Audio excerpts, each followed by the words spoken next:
ബീച്ചിൽ ഞങ്ങൾ ഇറങ്ങുമ്പോഴേക്കും മഴ ഏകദേശം നിന്നിട്ടുണ്ടായിരുന്നു. പക്ഷെ ഇപ്പം മഴ പെയ്യുന്നുള്ള മട്ടിലായിരുന്നു ആകാശം മൂടി കിടക്കുന്നുണ്ടായിരുന്നത്. അത് കാണാനും നല്ല രസമുണ്ടായിരുന്നു.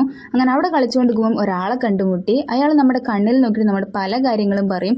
അങ്ങനെ പല നഗ്ന സത്യങ്ങളും പുറത്തായി. അപ്പോഴേക്കും മഴ ജസ്റ്റ് ഒന്ന് ചാറിപ്പോയിട്ടുണ്ടായിരുന്നു. പിന്നെ നമ്മുടെ നെക്സ്റ്റ് പരിപാടി എന്ന് പറഞ്ഞു കഴിഞ്ഞാൽ ചായ കുടിക്കാൻ പോകലാണ്. അങ്ങനെ അടിപൊളി ചായ സ്പോട്ടും തപ്പി ഞങ്ങൾ നേരെ ബട്ട് റോഡ് ബീച്ചിലേക്ക് നടന്ന്. സത്യം പറയാലോ, നല്ല അടിപൊളി വെറൈറ്റീസ് ഓഫ് ചായകൾ അവിടെ നിന്ന് കിട്ടും. പിസ്ത ടീ, ബദാം ടീ, കാശ്മീരി ടീ, അങ്ങനെ കുറേ വെറൈറ്റീസ് ഓഫ് ചായകൾ അവിടെ ഉണ്ട്. അതുപോലെ തന്നെ പല ടൈപ്സ് ഓഫ് കടികളും അവിടെ ഉണ്ട്. ഡിഫറെൻറ്റ് കടികൾ ഉണ്ടായിരുന്നു. അങ്ങനെ ഓരോന്നായിട്ട് ഞങ്ങൾ വാങ്ങി അതൊക്കെ കഴിച്ച് ടേസ്റ്റ് ചെയ്ത് നോക്കി.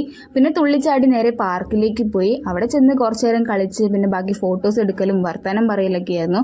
വല്ലപ്പോഴും ഇതുപോലെ പുറത്തേക്ക് പോകുന്നത് കൊണ്ട് തന്നെ എല്ലാവർക്കും നല്ലോണം സംസാരിക്കാനുണ്ടാവും. അങ്ങനെ സംസാരമൊക്കെ കഴിഞ്ഞ് പിന്നെ നമ്മുടെ നെക്സ്റ്റ് പരിപാടി എന്ന് പറഞ്ഞു കഴിഞ്ഞാൽ വീണ്ടും ഫുഡ് തപ്പിപ്പോവലാണ്.